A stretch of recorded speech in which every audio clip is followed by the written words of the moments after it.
গিয়েছিলাম পটুয়াখালীর একদম প্রত্যন্ত একটা গ্রামের বিয়েবাড়িতে খেতে। সো দেখা যাক আজকে বিয়েবাড়িতে কি কি খাই। তাই প্রথমেই হাতটা ধুয়ে নিলাম। এরপরে হাত ধোয়ার ফার্স্টে প্রথমে দিয়ে দিল হচ্ছে পোলাও ভাত। সো পোলাও ভাতের ভিতরে আমি একটা কিশমিশ পেয়েছিলাম। সো ওইটা দিয়েই আমি হচ্ছে ফার্স্টে শুরু করলাম। আমার মতে এইভাবে পোলাও আর কিশমিশ দিয়ে কে হচ্ছে এক লোকমা ভাত খেয়ে ফেলতে পারেন সেটা কিন্তু আমাকে কমেন্ট করে জানাতে পারেন। সো এইটা দিয়ে খাওয়ার পরেই প্রথমে দিয়ে দিল মাছ।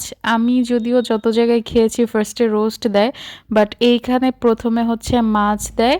তাই আমি মাছ দিয়েই খাওয়াটা শুরু করলাম। মাছটা কিন্তু খেতে খুব ভালো ছিল এবং বিয়েবাড়ির খাবারের ভিতরে না অন্যরকম একটা স্বাদ থাকে। সো এই মাছটারও কিন্তু খুব ভালো একটা ফ্লেভার ছিল। সো মাছটা খেয়ে নিলাম। এরপরে হচ্ছে আমি আরেকটু মাছ নিয়ে মানে খাওয়া শুরু করছিলাম। সো এর ভিতরে খেতে খেতেই কিন্তু আরেকটা জিনিস চলে এসেছে যেটা কিন্তু আমার খুবই প্রিয়। আমি জানি বিয়েবাড়িতে হয়তো ম্যাক্সিমাম মানুষই এই খাবারটার জন্যই যায়, আর সেটা হচ্ছে গিয়ে রোস্ট। আর রোস্টের যে মজা সেটা হচ্ছে আই থিংক আমি কাউকে বলে বোঝাতে পারবো না বিয়েবাড়ির রোস্ট আমার কতটা পছন্দ।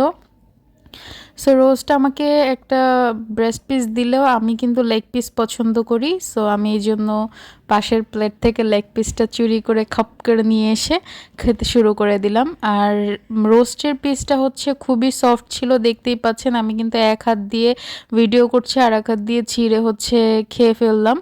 সো এইটাও কিন্তু দারুণ মজা ছিল, খুবই জুসি ছিল এবং খুবই ফ্লেভারফুল ছিল। আমার বিয়েবাড়িতে সবথেকে পছন্দের জিনিসই হচ্ছে এই রোস্ট। এরপরে কিছুটা সালাদ নিয়ে নিলাম। আমি খুব কম পরিসরেই খেয়েছিলাম। এরপরে নিয়ে নিয়েছি কিছুটা গরুর মাংস। গরুর মাংসটা একটু হালকা শক্ত ছিল, দেখতেই পাচ্ছেন। আর বিয়েবাড়ির বেস্ট পার্ট ছিল হচ্ছে এই পায়েসটা, খুবই মজা ছিল।